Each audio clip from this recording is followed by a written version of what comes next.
اعوذ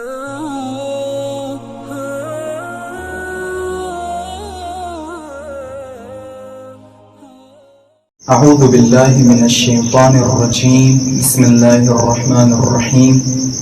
الحمد للہ رب العالمین والصلاة والسلام علی اشرف الانبیاء والمرسلین وعلى اہل بیتہ الطیبین الطاہرین المعصومین واللعنة الدائمة على اعدائهم اجمعین اللہم صل علی محمد وآل محمد وعجل فرجہم۔ آیا یہ وائرس جو آج پوری دنیا میں پھیلا ہوا ہے یہ عذاب الہی ہے یا پھر کچھ اور؟ کافی عرصے سے خود ذاتاً میرے سوشل میڈیا اکاؤنٹس پہ مومنین کے بہت زیادہ سوالات آئے ہیں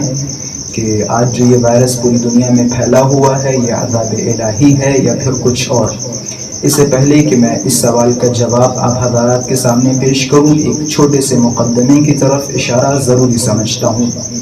دنیا میں جتنی بھی بلائیں نازل ہوتی ہیں ان کی مختلف قسمیں ہیں۔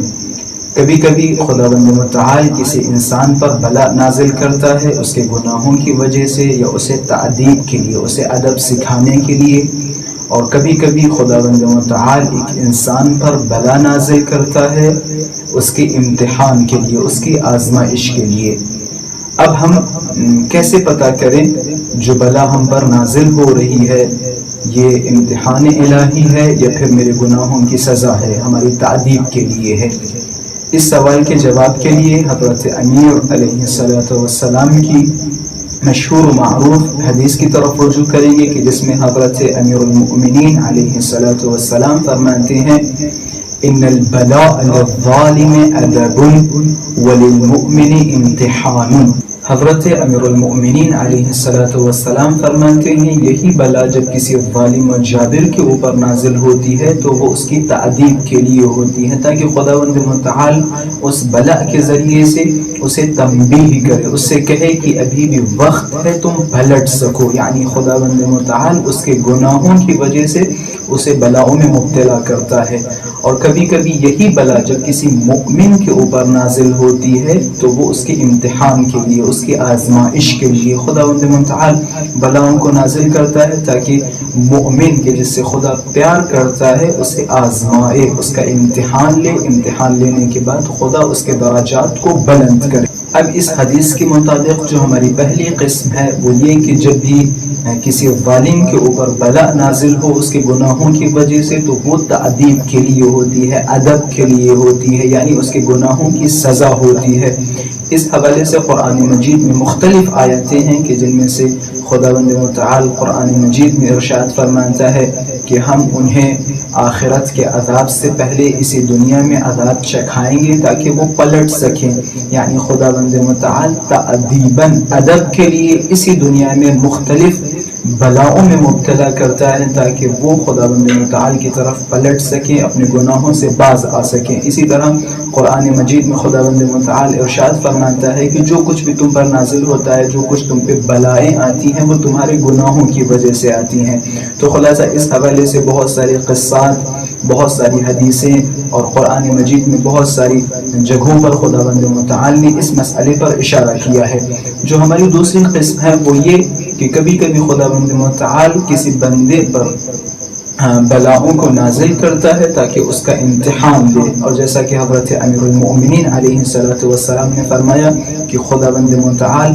وہ بندہ کہ جسے خدا پسند کرتا ہے، یعنی بندہ مؤمن کو اسی دنیا میں مختلف بلاؤں میں مبتلا کرتا ہے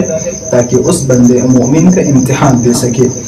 اور اس حوالے سے ہمارے یہاں بہت ساری احادیث ہیں جو معصومین علیہ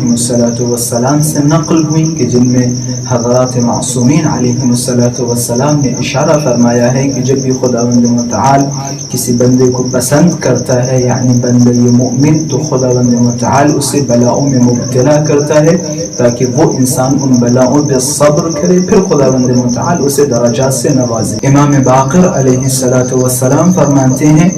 ان اللہ تبارک و تعالی اذا احب عبدا غطه بالبلاء غطہ۔ خداوند متعال جب بھی کسی بندے کو پسند کرتا ہے، جب بھی کسی بندے سے بہت زیادہ محبت کرتا ہے، یعنی بندے مؤمن، تو خداوند متعال اسے بلاؤں میں گرفتار کر دیتا ہے، بہت ساری بلائیں اس پر نازل کرتا ہے۔ پھر فرماتے ہیں فَإِذَا دَعَاهُ قال لبیک عبدی، پھر جب یہ بندہ بہت زیادہ بلاؤں میں گرفتار ہو جاتا ہے، پریشان ہو جاتا ہے، پھر اپنے رب کو یاد کرتا ہے، پروردگار کو یاد کرتا ہے، تو پروردگار فرماتا ہے لبیک عبدی، اے میرے بندے، اے میرے چاہنے والے، میں حاضر ہوں، میں چاہوں تو تیری دعا کو قبول کر سکتا ہوں، میں چاہوں تو تیری پریشانی کو دور کر سکتا ہوں، لیکن اگر میں تاخیر کروں تو یہ تیرے حق میں بہتر ہے۔ یعنی خداوند متعال جب بہت زیادہ کسی سے عشق کرتا ہے، محبت کرتا ہے، تو اسے بلاؤں میں مبتلا کرتا ہے۔ جب وہ بندہ بہت زیادہ پریشان ہو جاتا ہے، اپنے خدا کو بلاتا ہے، تو خدا کہتا ہے میں چاہوں تو تیری بلا کو تجھ سے دور کر دوں، لیکن اگر تم اسی بلا پہ باقی رہو اور اس پہ صبر کرو تو یہ تمہارے حق میں بہت اچھا ہوگا، بہتر ہوگا۔ پھر اسی طرح امام صادق علیہ السلام فرماتے ہیں المؤمن لا يمضي عليه 40 لیلہ، فرماتے ہیں مومن 40 شب نہیں گزرتی مگر یہ کہ ان 40 شب کے اندر اس مومن پر کوئی نہ کوئی بلا ضرور نازل ہوتی ہے، کسی نہ کسی بلا میں مبتلا ہوتا ہے، پھر اس کے بعد اپنے خداوند متعال کو یاد کرتا ہے، استغفار کرتا ہے، صبر کرتا ہے، تحمل کرتا ہے، اور خداوند متعال کو وہ افراد جو بہت زیادہ صبر کرتے ہیں، تحمل کرتے ہیں، بہت زیادہ پسند ہے۔ اسی طرح سے امام صادق علیہ السلام فرماتے ہیں ان فی الجنت منزلہ، فرماتے ہیں کہ جنت میں ایک ایسا مقام ہے، ایک ایسی منزلت ہے کہ جس تک کوئی نہیں پہنچ سکتا مگر یہ وہ انسان کہ جو دنیا میں بہت ساری بلاؤں میں مبتلا ہوا ہو اور ان بلاؤں پہ صبر کیا ہو۔ تو خلاصہ کلام یہ ہے کہ مؤمن کی علامتوں میں سے ایک علامت یہ ہے کہ خداوند متعال مؤمن کو آزماتا ہے، امتحان لیتا ہے، بلاؤں کے ذریعے سے بہت ساری بلائیں اس بندے مومن پہ نازل کرتا ہے۔ اب جو سوال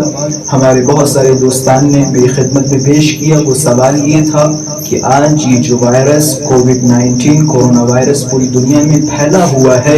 یہ عذاب الہی ہے یا امتحان الہی؟ اب ہم ان تمام مقدمات کو مد نظر رکھتے ہوئے یہ کہہ سکتے ہیں یعنی یہی وائرس جو آج پوری دنیا میں پھیلا ہوا ہے وہ افراد جو ظالم و جابر ہیں، وہ افراد جو گنہگار ہیں، وہ افراد کہ جن میں تکبر ہے، ان افراد کے لیے عذاب الہی ہے، اور یہی وائرس وہ افراد جو مؤمن ہیں، متقی ہیں، پرہیزگار ہیں، ان کے لیے امتحان الہی ہے۔ مؤمنین کا فی الحال سب سے بڑا فریضہ یہ ہے کہ وہ فی الحال اس ماحول میں، اس سچویشن میں صبر کریں، تحمل کریں، خداوند متعال کی بارگاہ میں کھڑے ہوں، خداوند متعال کا شکر ادا کریں تاکہ خداوند متعال ہمارے صبر، ہمارے تحمل اور ہمارے اس شکر کے ذریعے سے اس وبا کو اس پوری دنیا سے دور کر سکے۔ پروردگار متعال کی بارگاہ میں دعا ہے پروردگارہ جہاں کہیں بھی یہ وائرس پھیلا ہوا ہے پوری دنیا سے اس وائرس کو تمام فرما اور تمام انسانیت کی حفاظت فرما۔